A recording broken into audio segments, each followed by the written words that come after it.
یہ گدیوں کی سیٹ ہوتی ہے، یعنی اس پہ جو گدی نشین ہے وہ جس کو بولے گا ووٹ دینا ہے یا مجھے دینا ہے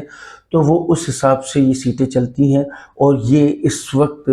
گدی نشین صاحب جو ہے وہ پی ٹی آئی کے ساتھ ہیں، تو اس کا مقصد یہ ہے پی ٹی آئی کی یہ کنفرم سیٹ ہے۔ پی پی 241 بہاول نگر کی دوسری سیٹ ہے، یعنی یہ بہاول نگر 2 ہے، اور یہ بھی پی ٹی آئی کی 100% پکی سیٹ ہے۔ پی 209 خانیوال، یہ بھی پی ٹی آئی کی پکی سیٹ ہے۔ الیکشن کا فیصلہ دیکھیں، یہ ساری ایک جو ہوتی ہیں یہ رپورٹس ہوتی ہیں، سروے رپورٹس 90% تک یہ صحیح بھی ہوتی ہیں، لیکن 100% کبھی بھی ان کو نہیں کہا جا سکتا، اور 100% تو آپ کو شام کو 6 بجے ہی پتہ چلے گا کہ اس کی رزلٹ کیا آتی ہے۔ ایک چھوٹی سی خبر کو شیئر کرتے ہیں، جناب ہمارے ٹارزن صاحب ابھی امریکہ گئے تھے آئی ایم ایف سے بات کرنے، جو جانے سے پہلے کہہ کے آئے تھے کہ مجھے پتا ہے کہ آئی ایم ایف کو کیسے ڈیل کرنا ہے، میں 26 سال سے آئی ایم ایف کو ڈیل کر رہا ہوں، جو کہ وہاں سے فیل ہو گئے مذاکرات میں۔ مریم اورنگزیب کا ایک جملہ مجھے یاد آ گیا، ایک پریس کانفرنس میں انہوں نے کہا تھا کیونکہ ہمارا بچہ تو ہو گیا فیل، اب کیا کریں؟ تو وہ فیل ہو کر پاکستان واپس آ رہے ہیں، جو کہ آئی ایم ایف کو اکثر دھمکاتے تھے اور بڑی بڑی باتیں کرتے تھے، صرف پاکستان میں، ان کے سامنے کبھی بھی نہیں، کہ میں آئی ایم ایف کو ایسا ڈیل کروں گا کہ آئی ایم ایف والے بھی یاد رکھیں گے کہ دنیا میں کوئی آیا تھا جو کہ منہ پر جواب دے کر گیا ہے۔ بس خوابوں میں ہی جیتے ہیں یہ لوگ۔ لیکن اس سے پہلے اگر آپ نئے ہیں ہمارے چینل پر تو سبسکرائب کرنا نہ بھولیں، اور ساتھ میں دیے گئے اس چھوٹے سے بیل آئیکن کو ضرور پریس کر لیں۔ اب بات کرتے ہیں کل کے ایک اسٹیٹمنٹ کی، جو کہ U S a president Joe Biden صاحب نے دیا ہے اسٹیٹمنٹ۔ سب سے پہلے میں آپ کو اسٹیٹمنٹ پڑھ کے بتاتا ہوں۔ جو بائیڈن صاحب نے کہا ہے کہ اس خطے میں، ساؤتھ ایشیا میں، پاکستان اور چائنا خطرناک ترین ملک ہیں اور ان کے جوہری ہتھیار محفوظ نہیں ہیں، اور پاکستان اس وقت عدم استحکام کی صورتحال میں ہے اور اس کے پاس ایٹم بم بھی ہے۔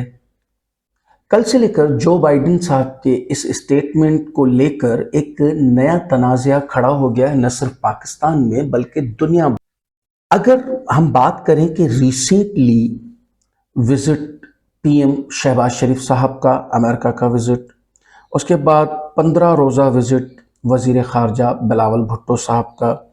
7 روزہ visit chief of army staff general Bajwa صاحب کا امریکہ کا رہا ہے، اور ان کے واپس آتے ہی اس طرح کا بیان، جو کہ اس وقت میں اس کی شاید کوئی ضرورت دکھ نہیں رہی تھی۔ یعنی اگر ہم بظاہر ہی دیکھتے ہیں کہ اس وقت ایسے کوئی حالات نہیں ہیں کہ اس طرح کا بیان دیا جائے، لیکن یاد رہے کہ پریزیڈنٹ آف امریکہ جو بیان دیتے ہیں وہ اس طرح پاکستانی سیاستدانوں کی طرح چلتے پھرتے ایویں کوئی اسٹیٹمنٹ نہیں جاری کر دیتے ہیں۔ ان کی اسٹیٹمنٹ کے پیچھے بہت سے راز چھپے ہوتے ہیں، کم لفظوں میں زیادہ مقصد چھپا ہوا ہوتا ہے۔ ان کی کسی بھی اسٹیٹمنٹ سے پہلے ان کو کافی بریف کیا جاتا ہے اس معاملے کے حوالے سے، اور وہ پھر اسی معاملے کو بہت کم الفاظ میں بہت میننگ فل بنا کر اور اپنا اسٹیٹمنٹ دے دیا کرتے ہیں اور ریلیز ہو جاتا ہے۔ تو اس وقت بظاہر اس اسٹیٹمنٹ کی کوئی ضرورت نہیں تھی، لیکن اس کی کچھ وجوہات ہیں جو کہ ہم نے اپنے تجزیوں کے مطابق اور اپنی انفارمیشن کے مطابق نکالے ہیں، میں وہ آپ کے ساتھ شیئر کرنا چاہتا ہوں۔ یہاں بات کچھ سمجھ آ رہی ہے تھوڑی تھوڑی سی، کہ عمران خان صاحب صحیح کہتے تھے اپنے دور حکومت میں بھی، اور ایون حکومت سے اترنے کے بعد بھی وہ ہمیشہ یہی کہتے تھے کہ ان کے سامنے آپ جتنا جھکیں گے یہ آپ کو اور جھکائیں گے۔ ایز یوزول ان کا ہمیشہ do more do more do more کا نعرہ رہتا ہے، آپ ان کے لیے جتنا بھی کریں، یعنی اگر آپ ان کے سامنے جھکیں گے تو یہ آپ کو لٹا دیں گے، اور آپ ٹیں گے تو یہ آپ کو قبر میں اندر ڈال دیں گے۔ ان کو اتنا چاہیے، کیونکہ بیسیکلی یہ پاکستان کو کبھی بھی اپنا ایلائی اور دوست نہیں مانتے ہیں، پاکستان کو اپنا غلام مانتے ہیں، اور اسی غلامی کے لیے ہی یہ سارا جھگڑا شروع ہوا ہے۔ عمران خان نے ایک دفعہ پہلے بھی کہا تھا کہ مجھے ہٹانا، یہ RCO جو ہے اس وقت وہ صرف اور صرف رجیم چینج نہیں ہے، بلکہ اس کے پیچھے ایک بڑا گیم ہے، بڑا پلان ہے، اور یہ RCO تو صرف اس پلان کا ایک چھوٹا سا حصہ ہے جو کہ اب باتیں کھل رہی ہیں۔ کرونا کے 2 سال کے باوجود بھی یہ ملک ڈیفالٹ کی طرف نہیں گیا، کیونکہ عمران خان کی پالیسیاں اور PTI کی پالیسیاں اس ملک کو ڈیفالٹ سے بچائے ہوئے تھی، اور ان کی اور بیرونی طاقتوں کی جو دیرینہ خواہشات تھیں کہ ڈیفالٹ کی طرف جائے تو ہم اپنے مقاصد پورے کریں، وہ پورے نہیں ہوئے، جس وجہ سے یہ RCO کیا گیا، پاکستان کو جان بوجھ کر ڈیفالٹ کے دہانے پر لا کر اپنی دیرینہ خواہشات کو پورا کرنا ہے۔ اگر آپ غور کریں، جتنا تیزی سے پاکستان ڈیفالٹ کی طرف گیا ہے، یعنی 5 سے 6 مہینے میں، اتنا تیزی سے دنیا میں کوئی بھی ملک ڈیفالٹ کی طرف نہیں جاتا۔ ڈیفالٹ کی طرف جانے میں وقت لگتا ہے، لیکن یہ جتنا تیزی سے گیا ہے، اسی بات کو مد نظر رکھتے ہوئے ہم لوگ یہ سمجھتے ہیں کہ یہ ڈیفالٹ کی طرف جانا آرگینک نہیں بلکہ فیبریکیٹڈ ہے۔ اسی بیان کو لیتے ہوئے یہ شاید اب ان کا جو عزائم ہے وہ نظر آنا شروع ہوئے ہیں، اور ان عزائم پہ پیش رفت ہونا شروع ہو چکی ہے۔ اللہ خیر کرے، نہ تو مقصد ہے کہ ہمارا ملک ڈیفالٹ کی طرف جائے گا، اور نہ ہی ہم اس دہانے پہ آئیں گے کہ ہمارے ایٹمی اثاثے ہم سرنڈر کر دیں۔ اب بیان کو تھوڑا سا ہم دیکھتے ہیں کہ اس وقت ایسا کیا ہوا کہ یہ اسٹیٹمنٹ ریلیز کرنا پڑا۔ چلیں، چائنا تو اپنے آپ کو خود ڈیفائن کرے گا، لیکن پاکستان ہماری ذمہ داری، بلکہ میری ذمہ داری ہے کہ میں ڈیفائن کروں، اور میری طرف سے جتنا بھی ہو سکتا ہے میں امریکہ کو جواب دوں کہ اس طرح کا اسٹیٹمنٹ پاکستان کے خلاف امریکہ کو دینے کی جرت کی۔ اس کے 3 اہم ثبوت ملتے ہیں کہ اس وقت IMF نے جو ریفیوز کر دیا ہے اسحاق ڈار صاحب کو کسی بھی طرح کے نئے مذاکرات یا ری سیٹلمنٹ کے حوالے سے۔ دوسری اس کی ہے کہ پاکستان کو جان بوجھ کر یہ ڈیفالٹ کے دہانے پر لے کر آ گئے ہیں۔ تیسری وجہ ہے Pakistani sovereign bonds. Sovereign bonds کے بارے میں تھوڑا سا آپ کو صرف ڈیفائن کر دوں۔ سوورن بانڈز پاکستان کے ہوتے ہیں جو کہ پوری دنیا میں چلتے ہیں، اور یہ LCs وغیرہ میں کام آتے ہیں۔ سوورن بانڈز عمران خان کی حکومت میں $110 میں پر بانڈ چل رہا تھا، جو کہ شہباز شریف حکومت آنے کے بعد بہت تیزی سے 60% ڈاؤن ہو کر اس وقت $35 سے $40 پہ چل رہا ہے، یعنی کسی قسم کی کوئی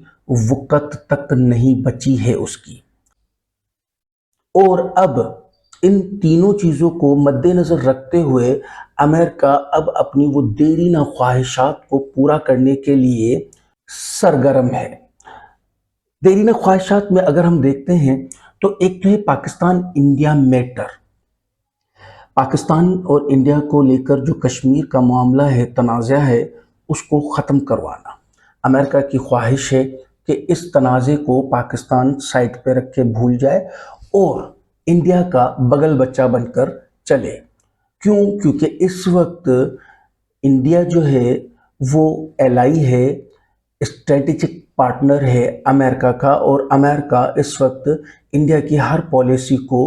اسی طرح اپناتا ہے یا اس کو مدد کرتا ہے اس کی پالیسیز میں کامیاب ہونے کے لیے۔ دوسرا جو دیرینہ خواہش ہے امریکہ کی اسرائیل کو ایکسیپٹ کرنے کے حوالے سے، وہ بھی آپ اس میں بھی جتنی پیش رفت ہو رہی ہے اور جتنی تیزی سے پیش رفت ہو رہی ہے وہ بھی آپ کے سامنے ہے، کس طرح سے ہمارے